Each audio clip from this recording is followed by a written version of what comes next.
Mi nombre es Alondra García Aguilar, estudiante de la licenciatura en Seguridad Pública de la Universidad Digital del Estado de México.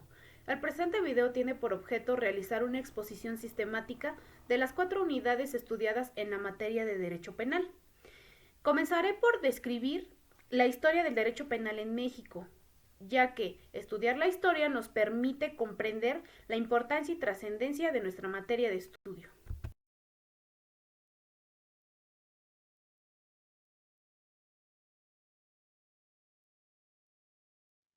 En la época prehispánica, los delitos se regulaban mediante severos castigos, que eran relativos al delito cometido, con el fin, como hoy en día, de mantener el orden social. Existe similitud en la severidad y sanguinariedad de las penas aplicadas por las diferentes culturas prehispánicas, ejecutadas desde el adjetivo draconiano. Las culturas que se estudiaron en la presente unidad fueron la azteca, tarasca y maya, mismas que castigaban con pena de muerte los delitos de adulterio, violación, homicidio, al incendiario y la traición. Cabe destacar que la cultura azteca consideró la distinción de delitos culposos, dolosos, además de atenuantes y agravantes de la pena. La cultura maya consideraba la prisión como, no la consideraba como pena, sino como una medida de seguridad hasta que se aplicara la pena impuesta. Asimismo, la cultura tarasca consideraba muy grave las faltas y desobediencias al rey. Durante la época colonial se sustituyó el sistema indígena por las llamadas leyes de Indias, fundamentadas en el derecho penal español. Durante la época independiente surge la necesidad de crear una nueva legislación para el pueblo mexicano. Surgen las constituciones de 1824, 1836, 1847, 1857 y 1917, y fue Veracruz en 1835 que publicó el primer Código Penal mexicano. La teoría de las escuelas penales emana de dos entes contiguos de estudio fundamental para el derecho penal, el delito y la pena. La principal pregunta que sustenta a las escuelas penales es ¿por qué castigar? Cabe destacar que cada escuela se conforma con teorías de rasgos comunes en el pensamiento jurídico criminal de cada uno de los exponentes que las representa. La escuela clásica surge durante la Revolución Francesa. Fue iniciada por César Beccaria con el Tratado de los Delitos y las Penas. Otro pensador cuyas obras dieron sustento a esta corriente es la del italiano Francisco Carrara. Las bases de esta escuela se respaldan en el derecho natural. Defienden el principio de que el derecho es innato al hombre porque es dado por Dios, y el método de estudio que se siguió de manera preferente es el deductivo, de lo general a lo particular. Por otro lado, la escuela positiva se presenta como la rotunda negación de la escuela clásica. Produce una nueva corriente sobre el estudio del delito y del delincuente, ya que pretende cambiar el criterio represivo, fundamentándose en el estudio y estimación objetiva de la personalidad del delincuente. Ella emplea el método inductivo, es decir, de lo particular a lo general.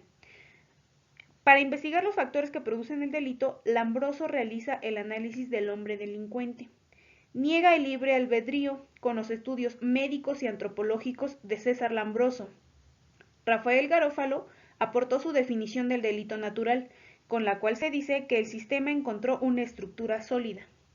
Asimismo, la escuela ecléctica surgió de la aceptación parcial de ciertas postulaciones de las escuelas clásica y positiva, apareciendo, entre otras, la Terza Scuola en Italia, la Escuela Sociológica o Joven Escuela en Alemania y la Escuela Técnico-Jurídica, también de origen italiano.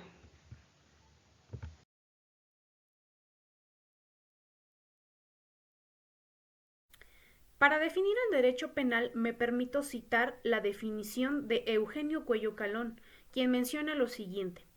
El derecho penal es el conjunto de normas establecidas por el Estado, que determinan los delitos, las penas y las medidas de corrección y seguridad con que aquellos son sancionados. El derecho penal en sentido objetivo se refiere a la parte dogmática del derecho penal, ya que comprende el conjunto de normas aplicables a determinados delitos. En sentido subjetivo se refiere a los tipos penales y penas que le corresponden a cada delito. Su aplicación se basa en la teoría del delito. Asimismo, el sentido sustantivo se representa con el Código Penal y el sentido adjetivo se pondera el Código de Procedimientos Penales. Las ciencias auxiliares del derecho penal son aquellas que ayudan para regular la aplicación y ejecución de los preceptos legales. Algunas ciencias que destacan son la medicina legal, psiquiatría forense, criminalística, victimología, antropología forense, psicología jurídica, política criminal, criminología, balística forense, entre otras. Las fuentes del derecho penal son el conjunto de procedimientos que explican el origen de las normas y pueden ser formales, reales e históricas. Pero es la ley la fuente directa inmediata y principal, ya que es la única que prevé la comisión de un delito y establece su sanción.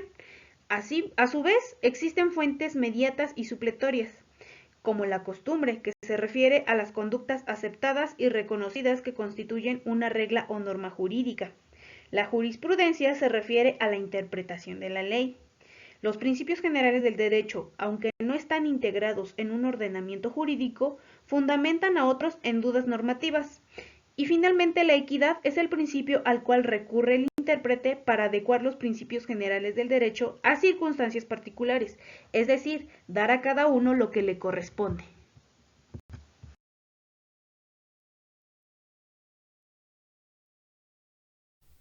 El delito es una actividad que va en contra del orden público y debe ser sancionado con una pena, siempre y cuando sea una actividad que sea antijurídica, típica y culpable. El ámbito de validez y aplicación determina el alcance y los límites de la ley penal. Contempla en el ámbito material las leyes y o normas aplicables que dependen del orden de aplicación y pueden ser estatal, federal, de orden común, local u ordinario o de orden militar. También contempla el ámbito personal. Atiende a la persona a quien va dirigida, partiendo del principio de igualdad contenido en el artículo 4 constitucional. Existen situaciones especiales donde deja de tener validez este ámbito de aplicación y pueden ser por inmunidad diplomática o por foro constitucional. Asimismo, el ámbito espacial responde a la interrogante ¿dónde? Aplica en dicho territorio y o jurisdicción donde fue creada la ley, ponderando el principio de soberanía de cada estado.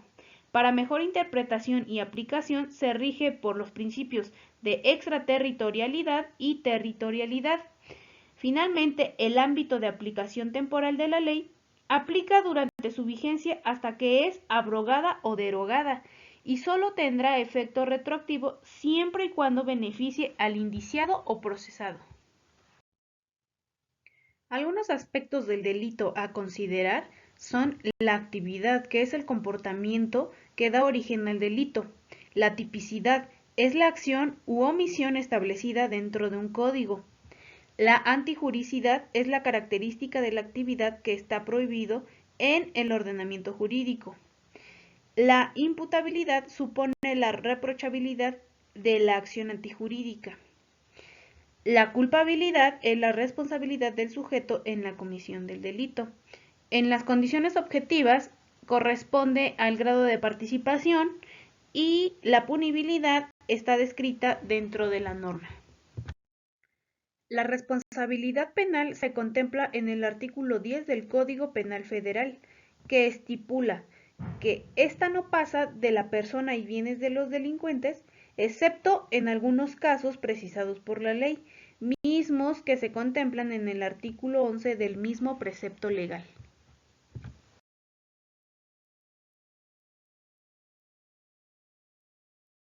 Para continuar con el desarrollo del tema, es necesario precisar el término pena.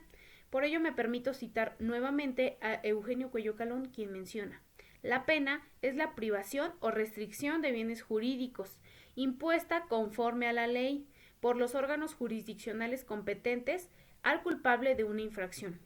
Sin ley no hay pena.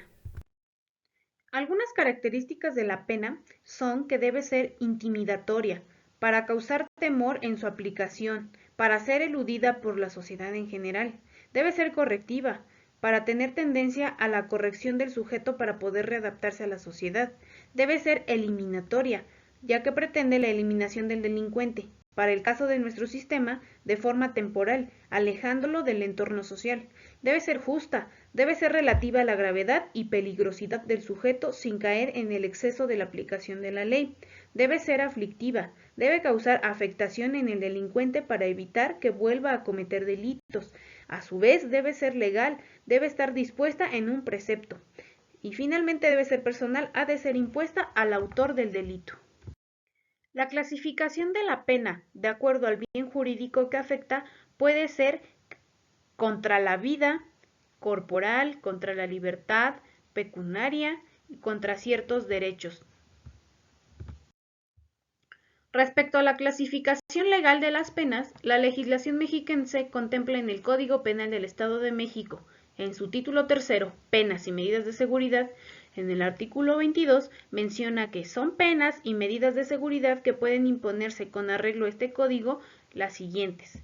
Penas pueden ser prisión, multa, reparación del daño, trabajo en favor de la comunidad, suspensión, destitución, inhabilitación o privación del empleo, cargo o comisión, suspensión o privación de derechos vinculados al hecho, publicación especial de sentencia, decomiso de bienes producto de enriquecimiento ilícito y decomiso de instrumentos, objeto y efectos del delito. En las medidas de seguridad contempla al confinamiento, la prohibición de residir o ir a lugares determinados, la vigilancia de la autoridad, el tratamiento de inimputables, la amonestación, la caución de no ofender y el tratamiento. El ejercicio de la pena de muerte se llevó a cabo durante un largo periodo en México. Algunos delitos que contemplaban para la pena de muerte eran la traición a la patria en guerra extranjera, al parricida, al homicida con alevosía, premeditación o ventaja, al incendiario, al plagiario, al salteador de caminos, al que practicaba piratería o arreos de delitos graves de orden militar. La abolición de la pena de muerte fue un proceso paulatino y variado en nuestro país, quedando sin efecto en todos los estados en el año de 1975, y fue el 9 de diciembre del año 2005 que el expresidente Vicente Fox Quesada expresó lo siguiente: este día quedará grabado como aquel en que México se unió a los países que tienen en el respeto a la vida uno de los más grandes derechos. De acuerdo a lo anterior, resulta importante citar al artículo 22 de nuestra Carta Magna, que menciona lo siguiente: quedan prohibidas las penas de muerte, de mutilación, de infamia, la marca, los azotes, los palos, el tormento de cualquier especie, la multa excesiva, la confiscación de bienes y cualesquiera otras penas insuscitadas y trascendentales. Toda pena deberá ser proporcional al delito, que sancione y afecte al bien jurídico. Maestro Marco Antonio Dávila Abarca, agradezco infinitamente su asesoría y acompañamiento durante el curso de la materia de Derecho Penal. Gracias.